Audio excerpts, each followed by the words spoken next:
Trauma triggering versus cultural appropriation of trauma culture. After a traumatic event that is too overwhelming at the time for you to process, it doesn't get processed. You can't get over it because you never experienced it in the compression method that the brain uses for storing what happened. Do you, when you look in a room, memorize every part of the room, flash memorizing? What if you did? Wouldn't that chew up a lot of space in your brain if it was like a computer? Pro tip, it really fucking is, by the way, in some ways. What is a buffer? Some of you have a print buffer. You know about the experience of dealing with your printer. You might have experienced the love and wonder of your computer deciding, I'm going to keep this printer project in here till the day that the universe dies from heat death. I'm never letting go of this project. You all know what that buffer is. It holds a full copy of whatever you were doing instead of saying that project. If I look in a room and see a chair, a table, and a flower in a vase, I make note of those things, but I don't remember every bit of graining of it. What if you looked in the room and memorized it like a photograph with really high resolution, because the human eye, if you look around enough, can make an image or a reality or a three-dimensional recording of a room that isn't based on inference or isn't based on noting things by name by saying a table, chair, vase, flower. I haven't told you what color the flower is. You can invent one in your head. That takes up less space. A photo takes up, thousands of bytes. But a description I made is a little sentence about that long. That's how your brain remembers things, only it does a better job recording stuff sometimes, but not always. Our memories are flawed because they're not the buffer. They're not the raw, uncompressed data. They're very compressed. If you experience a traumatic event, it may overwhelm your amygdala or other part of your mind because it's extremely novel, sudden, and usually involves you being trapped and forced to experience a situation without being able to cope with it. Now, I experienced something a long time ago I'm going to describe as cleanly as I can and simply. Someone fired a gun at me when I was a kid. I had never experienced this before, and I still don't know whether they were just shooting at a target or actually trying to hurt me. It doesn't matter for this discussion, because it doesn't matter what their intentions were. My subjective experience of it is the only thing I'm discussing. Obviously, it's important whether or not they meant to hurt me. I'm not going to go into whether they did. Yes, that's ambiguous, and I left it that way on purpose. My experience of this also includes me at one point or another hugging, I think it was a fence post covered with barbed wire because I can't really remember, and becoming very calm and trying to sleep. That was my coping skill, because I couldn't get up and run because the sound of the supersonic cracks of the bullets coming out of this .22 caliber, which is the specific diameter of the bullet, not the length, made a sound, and I didn't know where it was coming from because of something I was able to contribute, by the way, if you're not aware of it. When the Las Vegas shooting happened, I've experienced something that they did. I have only one thing in common with them. When you're being fired upon by bullets where you can't hear the sound of the gun itself, but only the bullet flying through air, which creates a noise, a snapping noise, you can't figure out what the direction is, because depending on how far away the bullet is from you, it will appear to be over here or over here. The further away it is, the more it will appear in the direction it's going.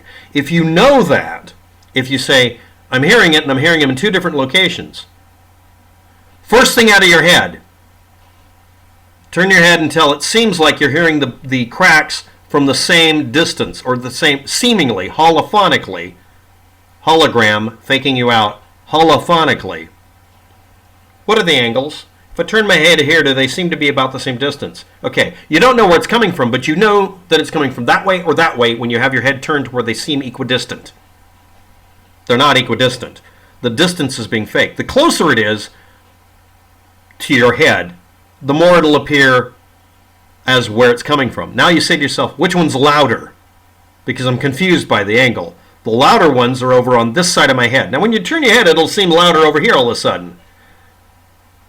That's the direction. Not that way, but literally that way. It could be over your head. Now that's my best attempt to explain how to avoid getting shot. And you know what? At the 5-minute mark, I'm going to tell you. Don't do that because it's still flawed. I still don't know how to figure out where the angle is. And I've looked up other people trying to tell me, and they don't know either. The supersonic cracks will confuse the shit out of you. I experienced this when I was a kid, and because I couldn't process the event, I couldn't create a memory of it. You see, memory is based, again, on you processing it or compressing it down. What are your conclusions about something? You memorize what you conclude about it in an incident, not what really happened. In my case, my brain took in a literal copy of what happened three-dimensionally as best as I can experience at the time while I'm hugging, literally, a fence post probably covered with barbed wire. And all I remember from it is the sound and the sensation in the back of my arms, like pins and needles or electricity, or my hands feeling suddenly cold and swollen on the back. Some of you might know exactly what I'm talking about. I have no idea. I didn't go to therapy about it because I didn't remember that it happened. Because I can't remember it because my brain never took it from that three-dimensional, extremely realistic reality copy that my head stuck away somewhere to be processed later when I can handle it. Because I was overwhelmed with fight or flight. Because when you're terrified, you can't think. Part of what you do to experience reality on a millisecond by millisecond basis is a very primitive level of thinking. And obviously, if you're scared out of your shit, you can't think. And guess what? You can't see either. You're blinded and deaf and dumb by fear. Or more accurately, not fear. It's even more basal ganglia than that. You're experiencing the I don't want to die thing. It's not an emotion of any kind. It's not emotion. It's a reflex. And I couldn't leave because my only cue to figure out where to go away from the source of danger by figuring out where it wasn't able to work because holophonically I was being fooled by this phenomena of supersonic ballistics to where I couldn't figure out where to run to be safe, or at least try to be. No direction was safe. I had no good answer. Nothing I could do would work. I am trapped. I'm experiencing something that on a visceral level is telling me I may die. And it doesn't matter if it was accidental or on purpose. That's not relevant. I'm not letting it be relevant right now. I don't care. I won't care. Have I gotten over it? Fuck no. This is permanently burned into my brain somewhere, and until I overwrite it with, some laundry list or, a really good experience in Miami Beach or something, I am not going to get rid of this. I don't think I'll be old. I'm over 50, and this happened when I was in grade school. Now, the fight or flight thing is what you're supposed to do. What if you can't? Being trapped and experiencing something that you would want to, escape can cause this. In fact, this is the two components, really. Okay, let's move on. What if you have false alarms? You have alarms, a recording of an alarm of something that happened. We're going to call this an alarm in the amygdala, panic and fear-induced alarms. They evolved to save your life through fight or flight reaction that doesn't even have an emotional component. You literally don't experience emotions. When I got hit by a car last year this time, I didn't experience emotions. I only experienced what I call the world flipping. The world went like this, and hit me on the side of the head. It's because I didn't process anything until afterwards. I'd been hit by a car. I retroactively experienced everything. And then my mind made a little, Reader's Digest version of what happened and threw away the entire experience. Mostly.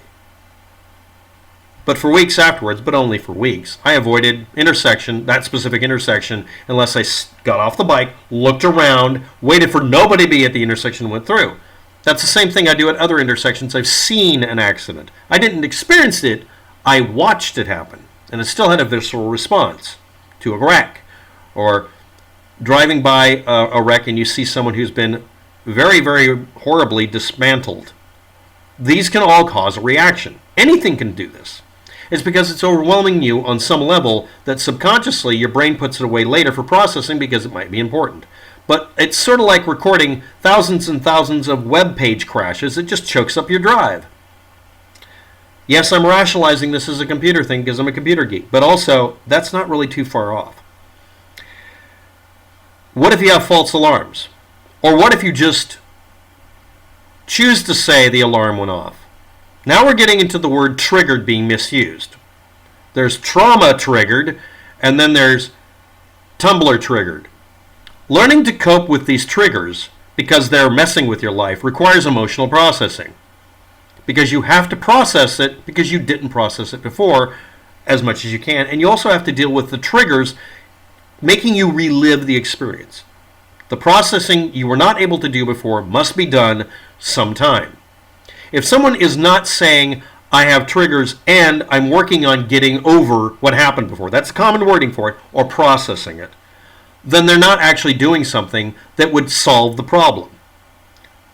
This is aided by therapy, but it can be done by self-therapy, or just simply you might stumble along the same thing. Some people hang out with other people who've gone through the same experiences, and it makes it to where they can get over it, because they experience the other person's experiences, which are a little bit different.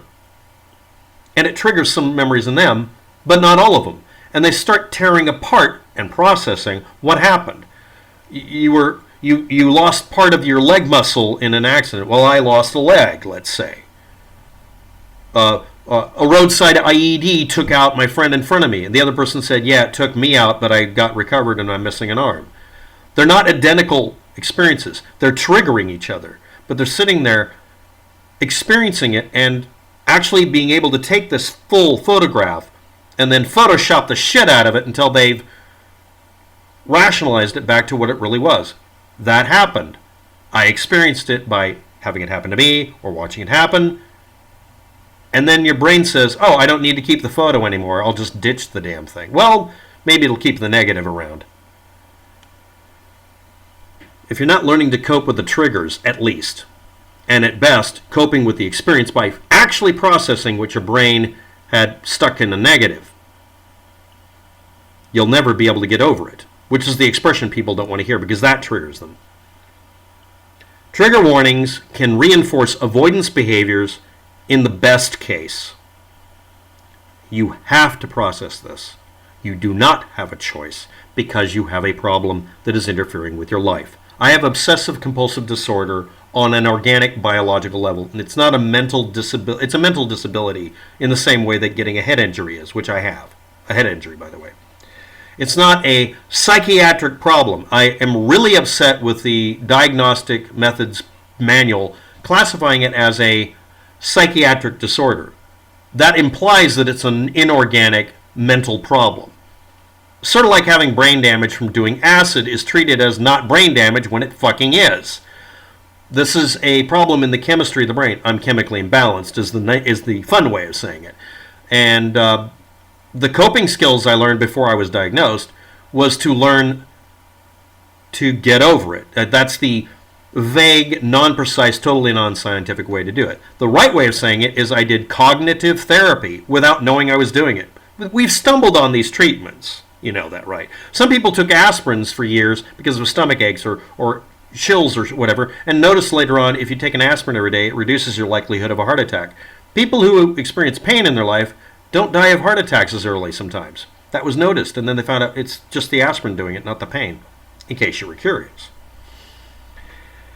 Psychological term triggered.